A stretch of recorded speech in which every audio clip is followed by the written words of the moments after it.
Hey everybody, it's Angelo Caruso. I'm here with Joshua Riehl. How are you, Joshua? I'm doing well. How are you? I'm great, man. You are the director of my new favorite movie. We're going to talk about that in just a minute. Before we do, if you're watching today, be sure you subscribe to my YouTube channel. And also, you can check out the audio version of this interview on my Talk to Me podcast. It's available on all the platforms. Joshua, you are the director of a movie called The Russian Five, which I didn't know existed until after I got into the book a little bit. Did the book come first or the movie? It's kind of complicated. The book came out of the movie production, I guess, if you will. All right. Yeah, it's Keith usually the other way around, yeah? What's that? It's usually the other way around, I think. Yeah, usually. Keith was very helpful early on in the process with the Russian Five. Obviously, he's in the film as the beat reporter for the Free Press. It was important to include his perspective. And so, he would help us kind of make contact with some guys. Sometimes he'd tag along. And so while I was editing the film, he was writing the book kind of, using his perspective. And anyone who's, tried to make a film knows that it takes a little bit longer than it does to write a book. So, the book came out first, and it's brought a lot of people's attention, awareness to the story. You're speaking, of course, of Keith and help me with his last name. Is it Gave or Gabe? Keith Gave. Gabe. Yeah. Who was the author of a book by the same title.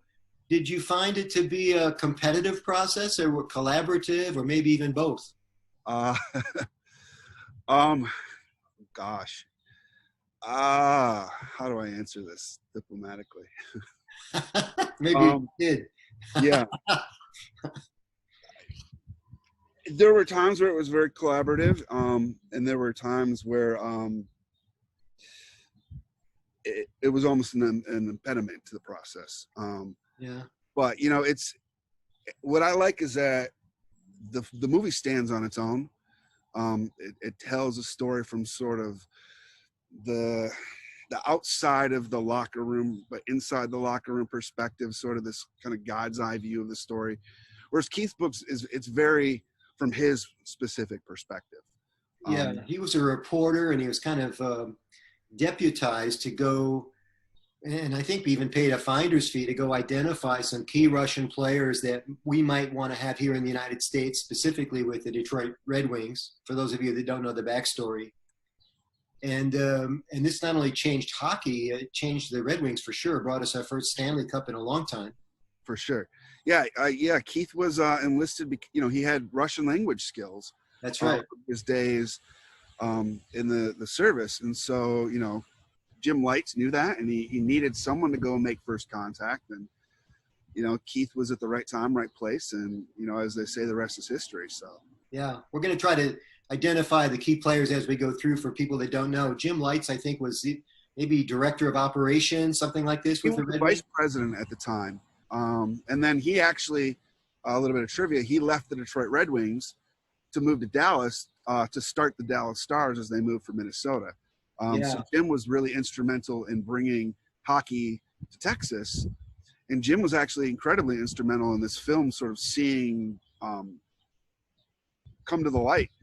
I was living in Austin, Texas. I guess this was about 7-8 years ago now.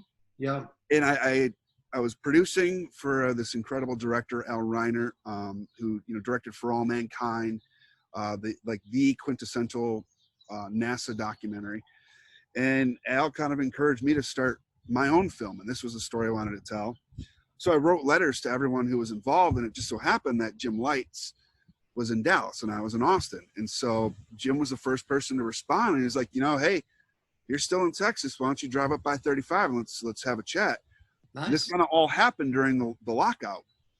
Where guys like Jim and Ken Holland and Jimmy Devellano were just waiting for the league, the owners and the players to resolve the bargaining. So these guys didn't have anything to do other than to talk to me. So that was what really kind of started the ball rolling. And, it took some time to get the Russians on board. It took some time to get everyone else on board. I had an investor that I thought was going to fund the whole thing. And as soon as I spent some money to go get the Russians on board, that investor disappeared. And I was at a place, and actually 5 years ago last week, where I had to make the decision, like, how badly do I want this? Right. And I decided to move back to Michigan, put everything in storage, and come back here and take one big home run swing at trying to make this film. And actually, I didn't realize it until Instagram reminded me, with those memories, that actually it was 5 years ago last week, but it was on the day that the Red Wings won the first cup in 42 years, June 7th. Because it was a photo of me flying home from the airplane. So, within a couple of months, I met my producer Jenny Feterovich, and she was able to bring on our executive producer Dan Milstein, and the rest, they say, is history. We were off to the races, shooting and then editing the film. I had a sense that, and sometimes it's like this when you work with big organizations, I would think that somebody of caliber, let's say, green lights the project, and that opens all the other doors. Was it Jim Lights in this case that allowed you to access all these people, or were we already in? No, Jim Lights was really the key, is the first key. And so Jim Lights gave me Ken Holland's information. And so, Ken he did so many amazing things for this franchise. He also was not, doing anything. He was waiting for the lockout to end. And I was home for Christmas, and I called him, and he said, let's meet at Barnes & Noble for coffee, and let me hear your pitch. And he got really excited, and he just said, hey, anything you need, you let me know.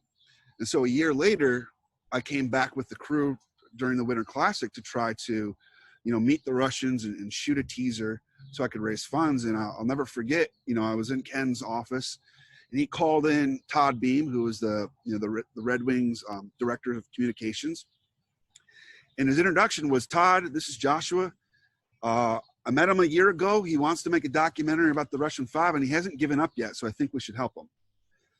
And then it took some time to win Todd's trust, but, Ken kind of opening the door was huge. And, if Ken Holland says these guys are cool, then Igor takes my phone call. Yeah. And slowly everyone kind of came on board, and we put the pieces together, and yeah. I read that you did the trailer, or some version of a trailer, well before the movie was done, to keep the interest going, and maybe even find an investor. Is that what happened? Yeah. So, generally when you make a documentary, there's a couple paths, but, financing is always one of the hardest things to do in filmmaking, especially on an independent level. And so we cut the teaser. Well, we shot the teaser with the intention that this is going to serve the purpose of trying to lure an investor in, so we can get the money to do it right. All the archival footage we had to pull off of YouTube at low resolution, so parts of it look bad and parts of it look great. But that was really the key, and with that teaser, that was what convinced Igor, okay, this guy can do this. So he signed on once he saw the teaser. And yeah, it was a huge critical part of the process, that, you can tell someone your vision. Oh, I want to do this, I want to do that. But until they can sort of see it as well, it's hard for other people to sort of put themselves in your own mind's eye. But having something tangible like a teaser that's really the key. And so then, like I said, guys like Igor or Dan Milstein, our investor, could watch it and say, okay, I see where you're going with this. Let's do it. Yeah. I was in the music business about 1,000 years ago, and we had access at the time to these little chintzy 4-track recorders. Yeah. And we learned pretty quickly that the 4-track demo didn't do a good job selling us. We had to pay for studio time and get something representative, because people just didn't have the imagination to see what we saw. Right. I imagine it's the same thing in your creative process. Absolutely. Speaking of the creative process, something I noticed during the movie is you're pulling footage from all different types of sources. Yeah. It looked like maybe YouTube, and I don't begrudge you this, because you got to get it where you can get it. And I know you got the very best stuff you could get. Old television clips, various standards of quality. Did you struggle with that? Did you have to doctor a lot of stuff to get it up to speed? Well, thankfully, there was only a few clips that we could only find on YouTube, like the Don Cherry stuff. Whether the CBC no longer has it or they didn't want to let it out, we we couldn't get that from them. I got a lot of the game footage from actually the Red Wings. They kept an archive, but they were on all those old 3/4-inch U-matic tapes. So, you know, there's no HD footage from this era. It's barely SD, you know. So that was a huge process of digitizing all that, because these tapes are so fragile. Yeah. That, you know, it's recommended you actually digitize them while you watch it the first time, and you don't watch it and then rewind it, because you don't know if the tape will rewind. Yeah. It might break off in the player.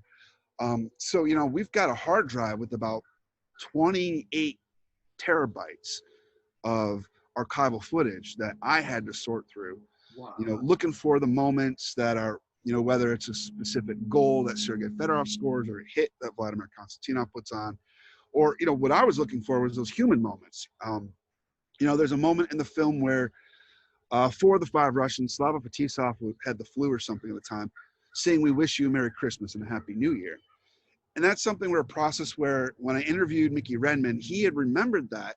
And so he mentioned that to me. So then I had a window of time, which is like, okay, this is, you know, these couple weeks of December 1995. Let me dig through all of the games, and Mickey remembered it was on the road, so let's pull all the road games. And then you're just scrubbing through and watching the between period stuff and hoping that it's captured on the tape. Sure enough, there it was, you know. And so it's sort of it's a little bit of like a sleuthing, you know, investigative reporting, where you're pulling whatever little details you can to give you clues as to where to find it, and then you jump into those just absurd amount of footage. Yeah. Just sort of sift It's a through it. lovely human moment. Yeah. You know, I'm a fan of almost all sports, and it's occurred to me as somebody who teaches professional speaking that it can be really hard to get a professional athlete to give, you know, sound bites. They're so gifted in other ways, but we never really count on them to be, you know, like philosopher kings or anything like that. Yeah. Did you struggle with that, finding, you know, footage that allowed them to not just be articulate, but because I think most of them are, yeah, but to be particularly clever or fun or human, as we're talking about? You know, it was interesting as we did the interviews to sort of see their personalities kind of unfold and how that played into it. But also, like, comparing it to, you know, these are these guys that as a kid I grew up just, you know, looking up to. So Steve Yzerman, everyone looked up to as the captain, you know. Steve's a very stoic figure, you know. He's going to give you thoughtful responses, but he's not going to show a lot of emotion. Right. That's just who he is. And that's something that everyone on the team commented on. You know, when Steve Yzerman gave an impassioned speech in the locker room, you listen up, because he never did it. Right. Whereas someone like Darren McCarty, he's bringing all the fun. What was surprising to me is, like, not only did Darren have a lot of, you know, fun, excitable things that he was saying, but he also had a really philosophical bent to him. As you get to know DMAC, you know, he's not just the tough guy, bruiser, fighter that, you know, we think of as when you see him beating the crap out of Claude Lemieux. Darren has a lot of depth to him. You know, sometimes people don't see that because they see the other part of it. So I got to see that in the interview. You know, he's saying these things where you're like, wow, like, that's really, really poignant. And so, like, Darren becomes a focal interview as we're editing it. You know, whenever we're sitting in the post room, Matter's like, you know, who says this the best? Honestly, half the time we turn to Darren's interview first. Chris Osgood, another guy who's really articulate and brings a lot of, you know, good energy to it.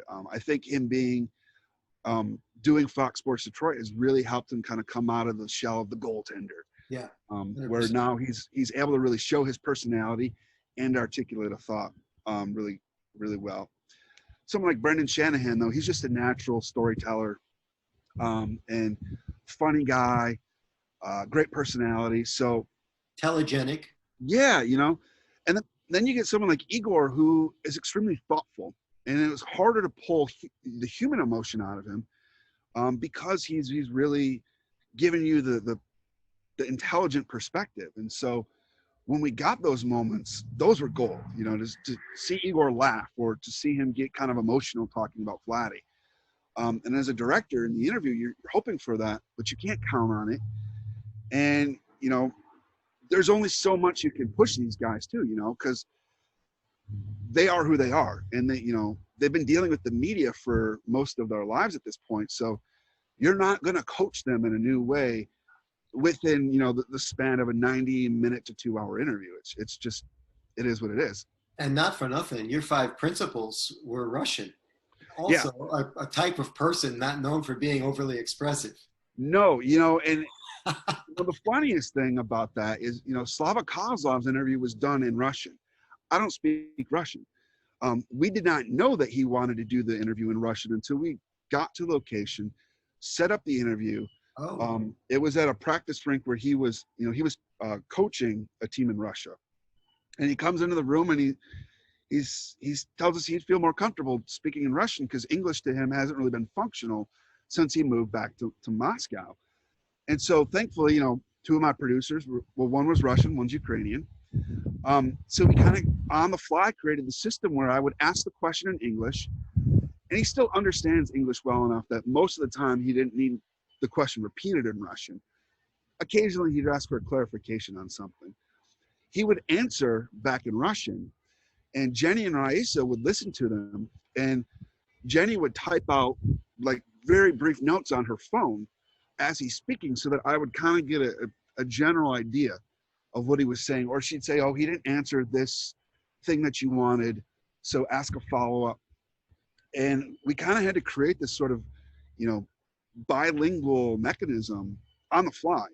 Wow. But, you know, Kazi kind of brings the house down with the comedic relief, which is just funny because he's still grumpy. You know, I saw him at the Little Caesars Arena while they were building it. They brought all the players from the 97 Cup team to sort of see the construction. Kazi was the only Russian that was able to make it in.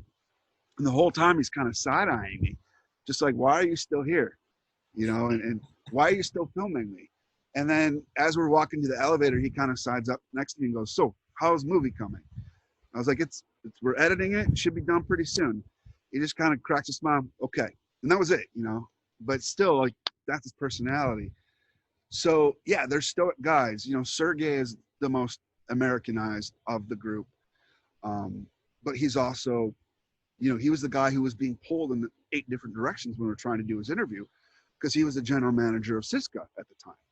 You know, so we actually, you know, got our interview with him in between practice and a general manager's meeting. So, you know, that's all part of the fun of documentary. And I use fun loosely because sometimes it's fun and sometimes it's extremely stressful. Joshua, let's break down the story because that's really what movie making is about. You're telling a story. There are 5 principles. I loved how you develop the characters. Groucho Marx once famously said that character is everything. So let's name the 5 Russians, and then let's do a little keyword game where you use one word to describe each of the 5 characters. Let's list the hockey players first. Well, this is fun because actually this is something that I did with everyone on the end of the interview. So now you're turning the tables on me. Oh, cool. Yeah. So let's name the 5 hockey players first, the Russians. We'll start with oldest, Slava Fetisov. You know, the Papa Bear. Wise. You know, he's just, and Darren and I had the opportunity to go to Israel with Slava Fetisov back in December to show the movie. And we all took a trip to Jerusalem together. And it was actually kind of amazing because, you know, Slava is he's the equivalent of Michael Jordan to hockey globally, right? In America, not so much. But Americans and Canadians, how they look at Wayne Gretzky, that's how the rest of the world looks at Slava Fetisov. And I kid you not, we are in the tomb of Christ.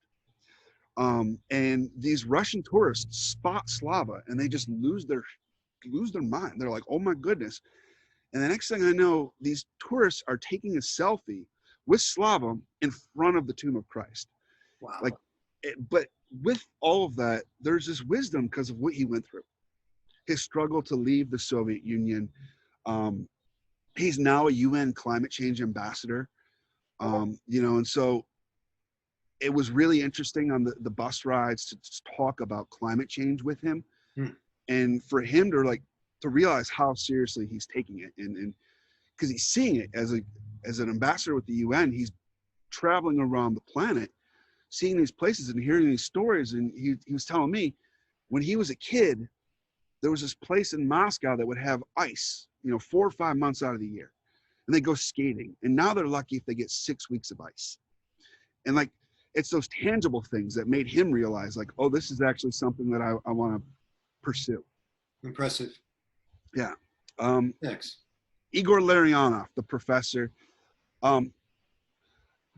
Intelligent. I mean, that's sort of the go-to, right? Everyone knows how smart Igor is. And where, Slava is sort of from this experience of life wisdom, Igor just seems like he has this innate intelligence about him. He's thoughtful. He's just a super great guy.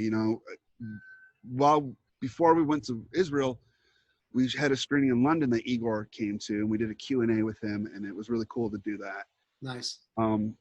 He's the guy he's the quiet leader of the group. And not just the Russian Five, but really the locker room, I think. And a lot of, Darren and Chris Draper and Ozzy, they'd all talk about, Igor was the kind of the guy who they looked to for wisdom, and while they're flying on the plane, Igor's telling these stories about just the world and educating these young Canadian guys about the Cold War and all these things that he went through. He brought chess to the Red Wings, yeah? He brought chess to the Red Wings. He I guess him and Vladdy actually kind of were the ones that brought the soccer to the Red Wings. Okay. And that's now become a staple across the NHL. Like, from what I understand, at least half of the teams in the NHL, there's a group of players that will kick the soccer ball around before the game. That came from the Russians, So, yeah, just really, really wonderful person. Then we have Vladimir Konstantinov, a warrior, and so people will think of that as, on the ice, because Vladdy had these huge hits. He was just indestructible on the ice. He laid people out, he ended a couple players' careers with hits, like he hit them that hard. But I think of him as a warrior, not because of anything he did on the ice, but what he did post the accident. The fact that no one expected Vladimir Konstantinov to survive the night of June 13th, 1997. His injuries were so bad. And here it is over 20 years later, and he is still alive. He's still fighting. There's still that glint of personality in his eyes. He came to our theatrical premiere. Actually, he came to our festival premiere as well at the Fillmore. But our theatrical premiere, I got to actually sit with him and watch the movie. And what moved me so much was that when he would see a player that he played with, whether it was Stevie or Sergei or Nick, he'd like get really excited and be like, Stevie, and Nick. And when Don Cherry came on screen, he started growling in Russian to his daughter. And she was like, "It's okay, Dad, it's okay." Like, funny. I don't know what he said, but what really moved me the most was so we're the champions in the film. And there's a story, and I wish we could have explored it a little more, but run time and all that. When Vladdy was in the coma, they would play that song for him. Igor's daughters and Vladdy's daughter would sing it to him. And he would respond. He'd have ticks up and his heart rate, and he'd squeeze fingers. And so, I had to write a letter to Queen's lawyers. I don't know if Brian May ever saw it or not, but it was effective enough that they said, "We'll let you have this song for a pittance," basically. Wow. And so when he was watching the movie and that song came on, he started singing along with the words, and he's mumbling it, but I got goosebumps and I started getting really emotional. And I couldn't really perform in the Q&A that day. I was just so overcome with emotion. I passed the mic to Jenny a whole lot in that Q&A, because that person is still there. The guy that his teammates knew as the Vladinator, he's still there, trapped inside this brain injury. And it was amazing to sort of just see this little moment of him reconnecting with that person. Yeah. Back to storytelling for just a second. Yeah. For those not familiar with the movie, this is one of those famous spoiler alerts, right? Yeah. And I always feel funny about spoiler alerts, like, the Titanic sank, everybody. Right. If you haven't seen the movie yet, the Titanic sank. Right. I always think everybody knows the Red Wing story because, of course, we're from Michigan. Right. But you do this long, like, road up, long road back. Detroit's in the dumps. The Detroit Red Wings are in the dumps, and they get some talent, but it's not the right combination of talent. They're still helping people defect from Russia, and it's a long, long road. And then they win the Stanley Cup. And then the big reveal, of course, if you're not familiar with the story, there's a terrible car accident. Watch the movie to see to really appreciate what happened. But that's the accident that Joshua is referring to right now. Okay, we got 3 of the heroes down. Who's next? Sergei Federov. I'm going to say misunderstood.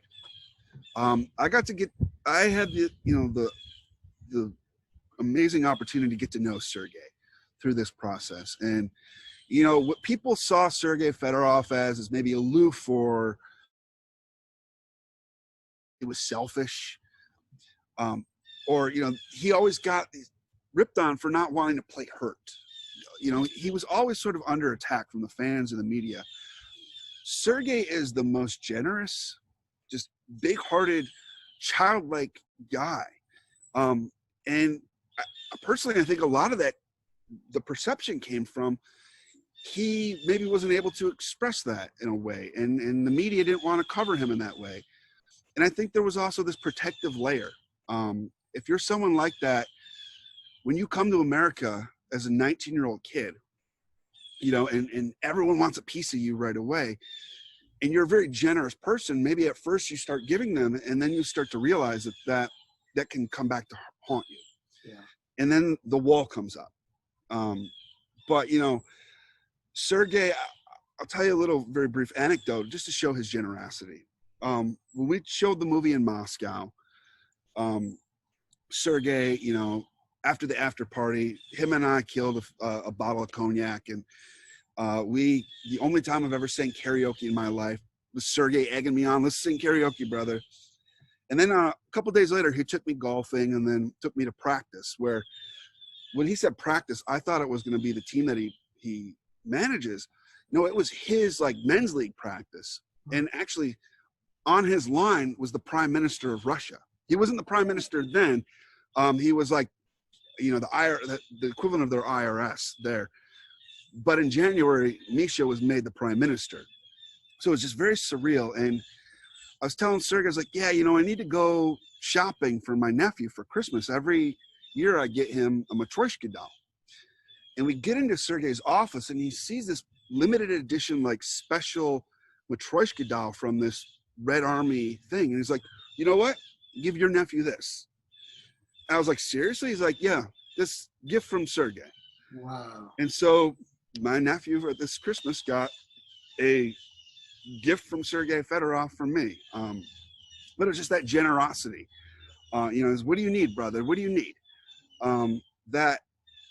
Maybe it's limited to the people that he trusts, but if he trusts you, he'll give you, I've heard stories of him giving the watch off of his hand to people. Darren McCarty told me this story when he was a rookie, that Sergei found out Darren loved rock and roll. It was like, hey, we're going to see Stone Temple Pilots at the Joe Louis Arena. Come with us, let's go take the limo and all this stuff. So, he's a really great person. He got a really bad rap. I know fans were really burnt about him leaving Detroit for Anaheim. Once you get to know Sergei a little bit, you understand that he just needed a complete change of scenery in his life. I think we've all been there. Yeah. We forget, he gave us so many years of his life to the city of Detroit. And he just needed a change of scenery for personal reasons. He also had a very famous girlfriend pulling at him, Anna Kournikova, yeah? Yeah, I personally think that was part of the reason he needed a change of scenery, because that was after their relationship, fell apart and very much in the media spotlight, and that's hard on someone when you truly, truly care and love someone, have that relationship fall apart, but also under the microscope. Number 5. Slava Koslov. And we say it in the movie, and I'll say it here, Grumpy. You know, and understandably so when you think about what Slava Koslov has gone through in his life. You know, he watched his best friend die in a car accident that he was at the wheel of. He almost lost his passion, his career, everything in that car accident. And, you know, he's a very stoic guy. He's a good guy, though. He's also very generous, humble, but he's, you know, he still kind of carries that edge on him of the trauma of life. And it's, I can't even imagine, like, putting yourself in his shoes to think about, he came to America in Detroit because of this car accident that his best friend and teammate was killed in. He finally achieves the dream that all of hockey players ever want to achieve. And two of his closest friends on the team, you know, Papa Bear, who was a mentor, and Vladdy, who Kazi and Vladdy were quite close because they were very Russian, are almost killed in this car accident. Like, the trauma of that, it's just unfathomable. And I have a piece of archival footage that didn't make it in the film because once we get to the accident, we kind of move in a very brisk pace towards, you know, that really emotional moment in Washington in '98. But like Kazi getting really choked up talking about the accident in '98, and they interviewed him coming back of the next season. Yeah, carrying those heartaches and wounds, you know, around, especially for a Russian man who you're not supposed to show, you know, any sort of emotion, and so you bottle it up, and you know that's sort of the end result is you come across kind of being a grumpy guy. You're a hockey fan, I take it? Yeah. You know, I'm a hockey fan, sports fan in general. To be honest, hockey wasn't the biggest sport for me growing up. Baseball was. What city did you grow up in? I grew up in Port Huron. Okay. So, you know, we're an hour north of Detroit, up off of the lake. Interesting place great place to visit, strange place to grow up in. But, you know, we were all just, when the Wings became the powerhouse that they became, and as you know, it just gripped everyone in Michigan. So if you were not a hockey fan prior to that, you became one. You bet. And so, you know, for me, I started becoming a hockey fan actually through Sergei and Vladdy. You know, these sort of, who are these Russians? You know, that's different. And I always like kind of things that were out of the norm. And Pavel Bure was actually one of my favorite players because he was Russian, you know, the Russian Rocket. And so, and then just as I started watching him, I got hooked on the sport, and I just knew that I had to tell this story.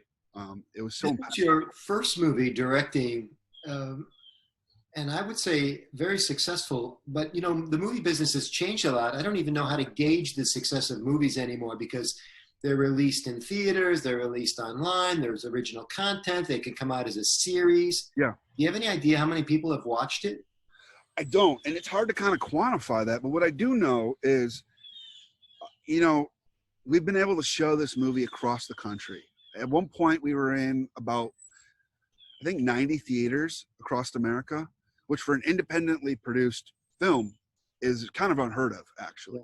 Yeah. And it's really surreal to think about this because this was last spring and summer. And so, you know, my Instagram reminded me that last year, we were in Toronto screening the film with Scotty Bowman and Brendan Shanahan.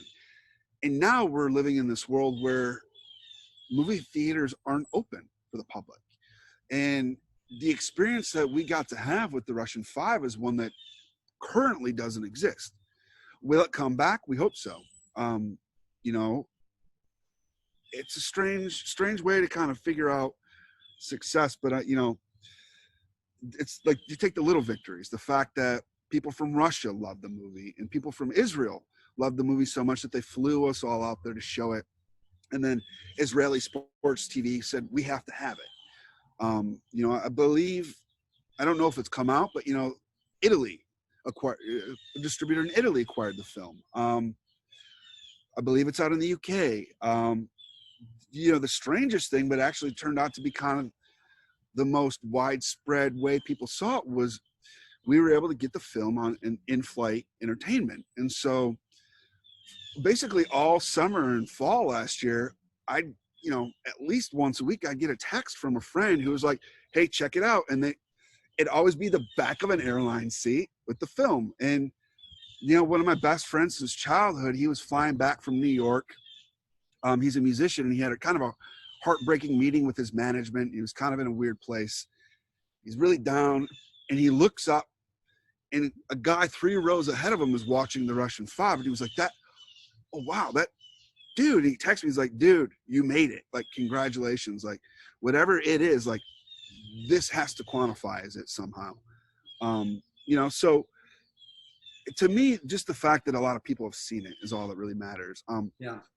You know, the economics of the film industry are very weird and strange, and especially right now. You know, thankfully we got the release in when we did, because otherwise, you know, it would have really hurt our ability to kind of recoup what our investor put into it. But yeah, you're right.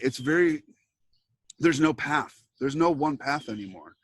And the traditional path, the path that we took, even though we didn't take the most traditional way of it, is, you know, make your film, you take it to a film festival, you hope that it plays well, and you hope you get an offer from a distributor, if you haven't gotten one prior to just, you know, getting in the festival. And so for us, you know, we missed out on some of the bigger fests. We had a choice: do we hold this back, or do we play the Free Film Festival? And, you know, the collaboration with the Detroit Free Press Film Festival was so incredible, and they took so good care of us that it was like, you know, there's no way, even if we played con, that we would get the reception for this. And to be able to show this film for the first time home with Vladimir Konstantinov in the room, you know, with like 2,500 Red Wings fans chanting before the movie. It just so happened that it was at the Fillmore, which is like, you know, the venue that I grew up going to shows at. Like, one of the first interviews I ever did was in the green room at the Fillmore with Incubus back in like 1999. It used to be the State Theater back then. Yeah, I have a weird time calling it the Fillmore. I won't call Pine Knob the other thing, but so it was this really just perfect kind of full circle. And then we played the Seattle International Film Festival, which, you know, is this huge 3-week-long festival and the oldest running festival in America, or North America.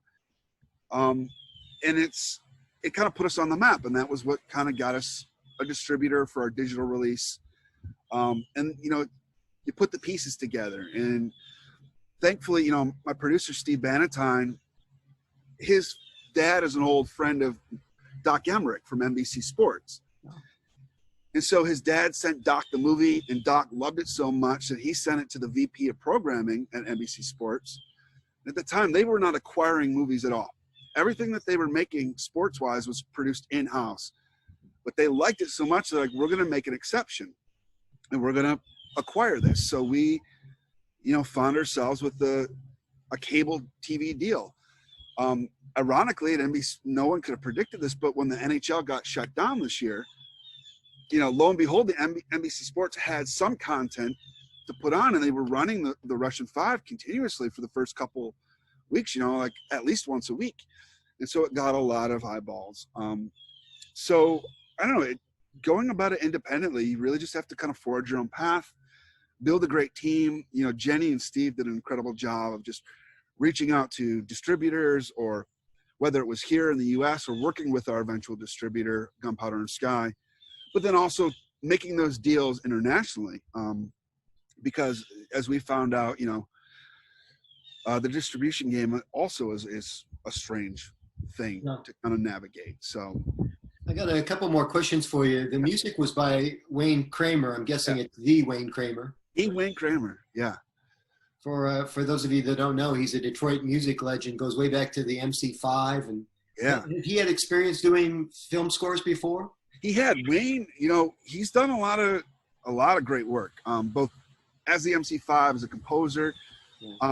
Ironically, he scored Eastbound and Down, at least the first 2 seasons, which are, you know, that show was, I love that show. You know, Kenny Powers is just this great character. And, you know, it's a funny story. We had two really good friends of mine were set to compose the film originally. And one of them's in a pretty big Detroit-based band, Dale Earnhardt Jr. And when they agreed and we all kind of started the plans for them to score the film, his life was in a very different place. And there were a lot of delays just from financing and then post-production and all this other stuff, that when it came time to like, okay, hey, actually, now I need you guys to score this entire film and you have like 8 weeks to do it. He's like, dude, I hate to do this to you, but my wife and I have adopted 2 children and we just found out she's pregnant. Like, I just don't have the bandwidth anymore.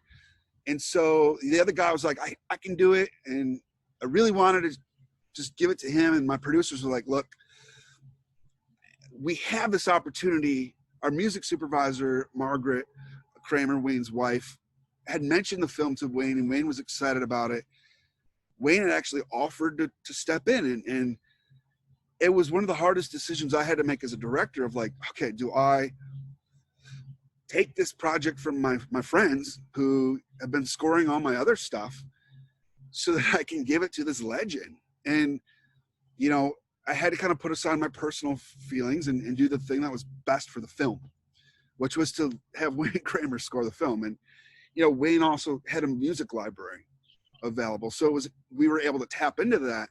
So we didn't have to write everything from scratch. He gave us the stems. So our music, or our sound mixer was actually creating original compositions from pre-recorded stems.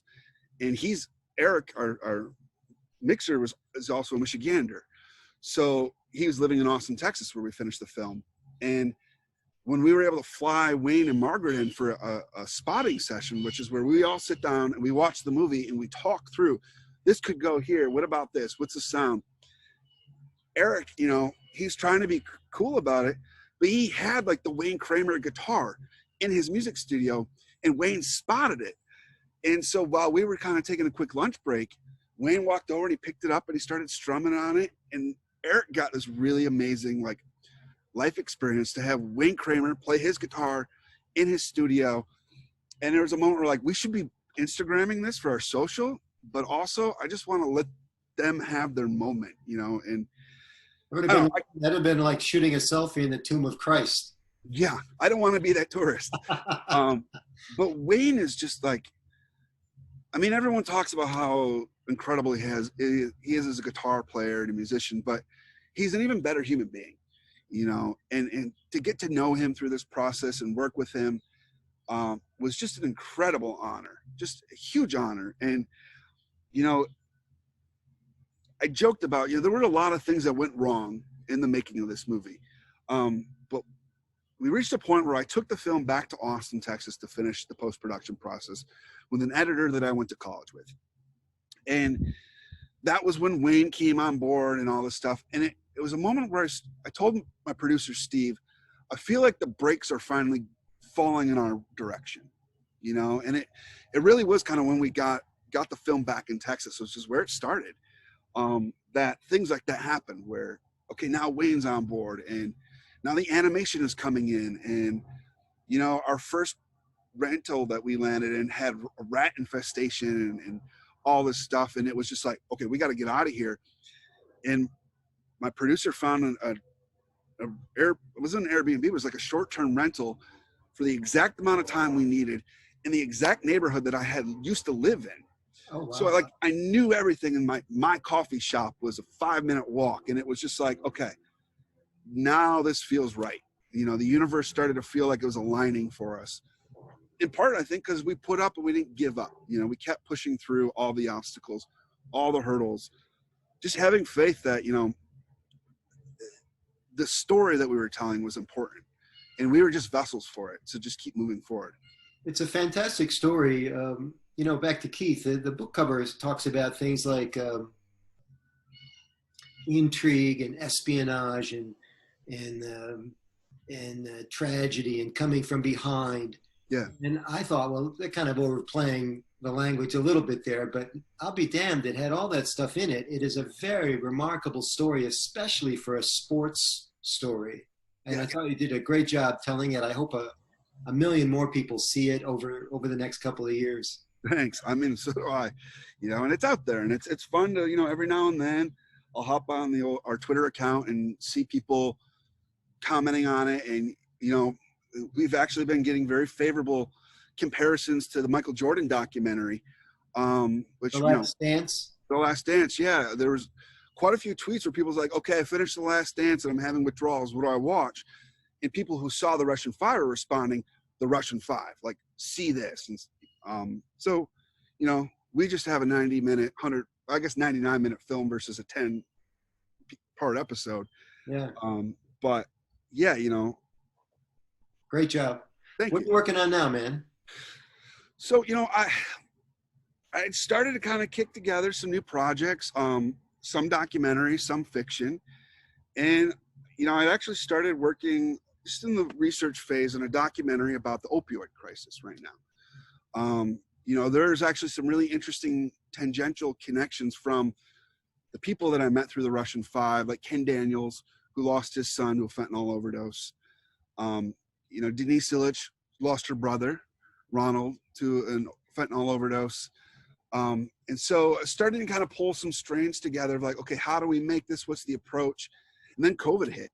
And so a lot of the things that I wanted to approach were like, well, I'm not going to be going to talking to any doctors about opioids right now because they've got bigger fish to fry. And so that kind of, I'm going to put that on the shelf and we'll revisit that when the world is a little bit saner to do so.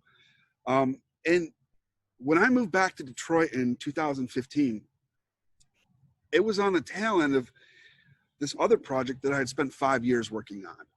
It came out of my college thesis project, and it was a sort of web series, TV series. We weren't sure what it was that we shot on like $6,000. That was very much like Borat meets Curb Your Enthusiasm meets, Man versus Food. And so it's a sort of comedy satire about a competitive eater who wants to become America's 4th of July hot dog champion.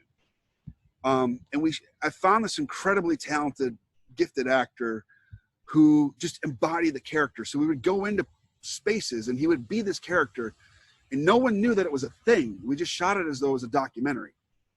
And so we shot this entire season of a story. And then we started putting it together. And then we spent a lot of time pursuing the deal, right? How do we get it to FX, or how do we get it to Cartoon Network or Adult Swim, or how do we get it to Comedy Central? All these paths. And I mined a lot of the connections I had from the University of Texas at Austin. We had a lot of offers and none of it felt right. And so we kept passing on these things, waiting for something better to come along. And it got to the point where his life kind of was pulling him in another direction. And I knew that I needed to either move back to Detroit to make the Russian Five, or the Russian Five wasn't going to happen. And it felt like that wasn't going to happen. So I moved back to Detroit and I just put that hard drive in storage. And so when COVID hit, I needed to do something creative to keep myself sane. And I had already been thinking about, what do I do with that footage? Like, how could I, cannibalize it in a way where I can make something out of it? And it was just like, I should just finish the damn thing. And like, we don't have a TV deal, we don't have a thing, but let's just finish it. So it's not this albatross hanging around my neck of this project that I spent 5 years on, a lot of my own money, that just never saw the light of day, because everyone that saw it was like, this is awesome. This is so funny. So I've spent the last 3 months now, I guess. Actually, I started in April 1st. So the last two months and a week cutting, and I've cut 11 episodes. And so now we are trying to put together a release strategy where we're going to put it out on the internet for free. There's going to be about 45 to 50 episodes. They're about 4 to 7 minutes long each.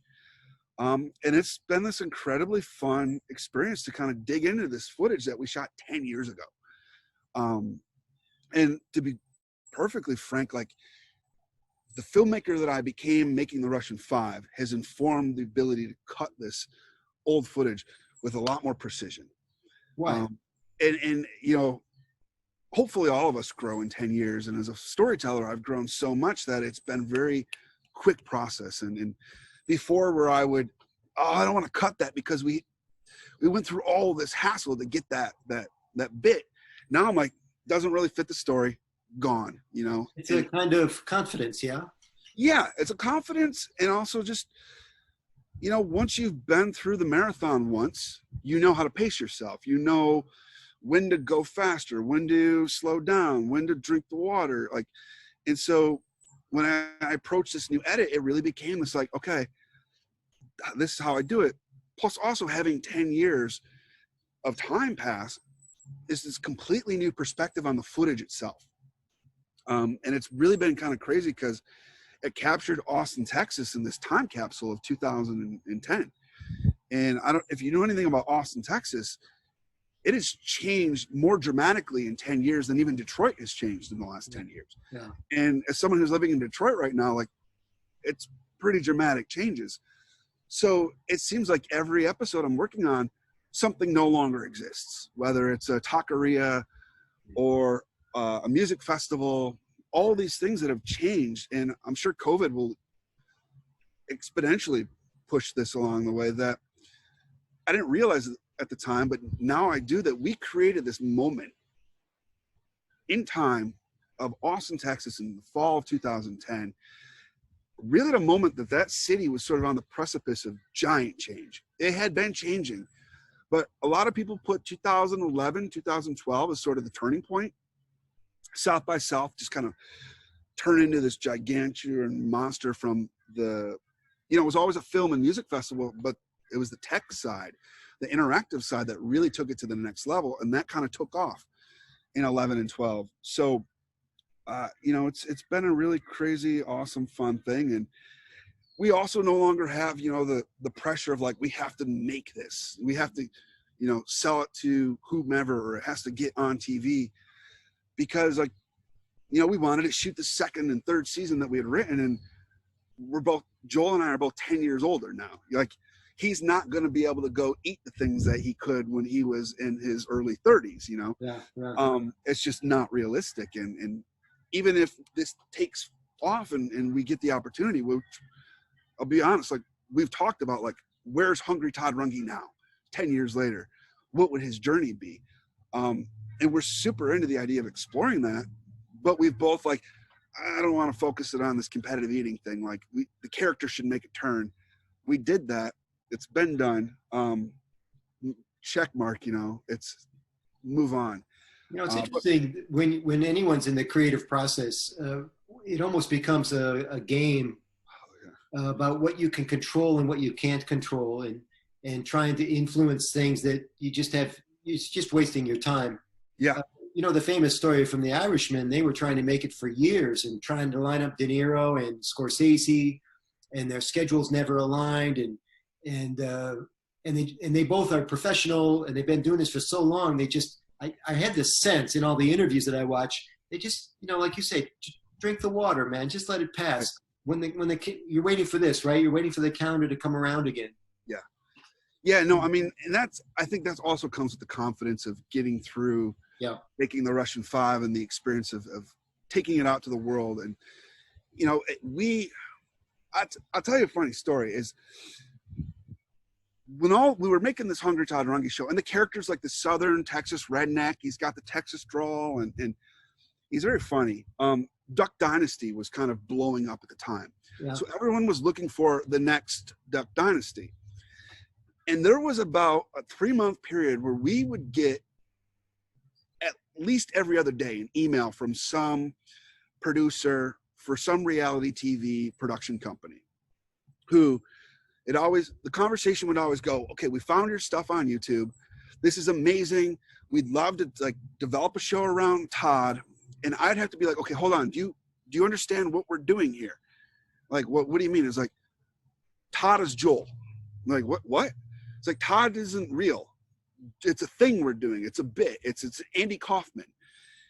And there'd be this silence and this, oh, dude, that's cool. I don't know how to pitch that, but that's cool. And we had created this thing, which, you know, it sounds cliche to say, was ahead of its time. right? It was before Instagram influencers and all this stuff, which I saw coming, which is why I wanted to create the character in the way where Hungry Todd Runge exists on Instagram, and he exists on Twitter, and he exists on Facebook, and you can interact with them. And you can watch his episode, and you can see him go to, Chick-fil-A and do a contest and vomit blood from eating 53 nuggets, which is a real thing.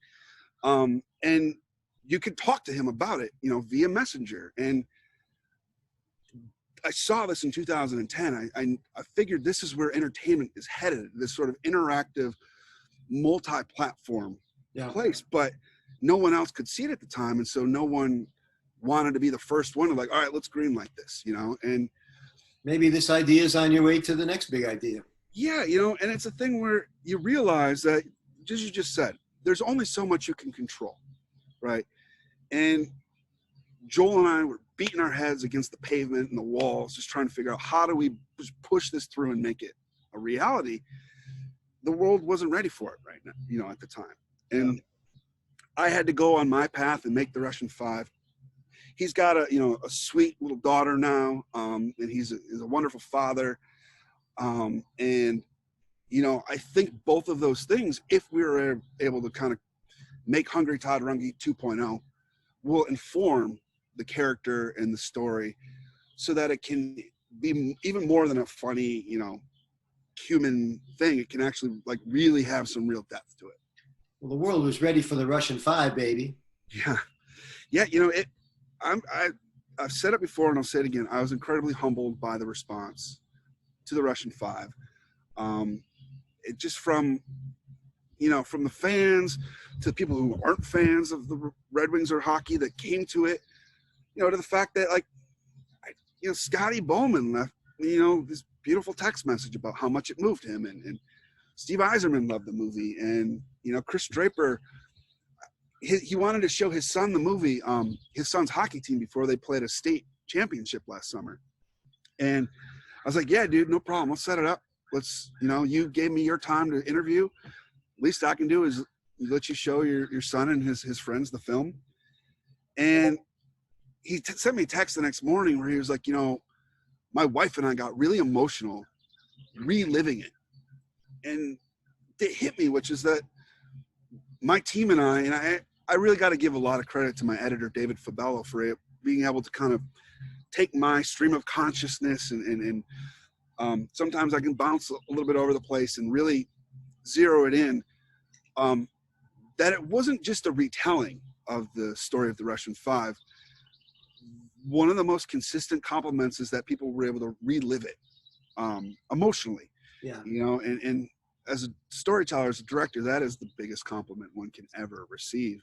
And you got a sentimental message from Scotty Bowman. That's its own reward, and it's by itself, right? Oh yeah, Scotty, he's great actually. He's wonderful. I'd love to make a documentary on Scotty. He's so, cards to the chest though. I don't think he'd go for it. Maybe as he gets a little bit older, he'll open up to that idea. He's gonna be 87 this fall. 87. Yeah, holy crap! I didn't know he was that old.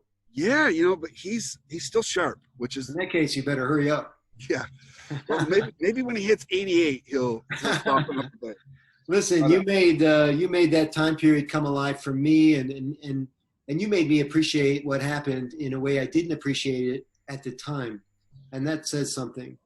So thanks very much for a fantastic movie, The Russian 5. I watch it on Netflix, everybody. I'm sure it's easy for you to find. It's on Amazon now. You can rent it on iTunes. We still got DVDs. Maybe I did see it on Amazon. Yeah, probably. Yeah, it would have been Amazon. Okay. But that goes to an earlier question about the distribution model. It used to be back in the day, and this is for the film people out there. When I started making the Russian 5, you could budget in your profit waterfall minimum 30 grand from Netflix, right? Even if you get the worst deal, there was a time when Netflix bought everything.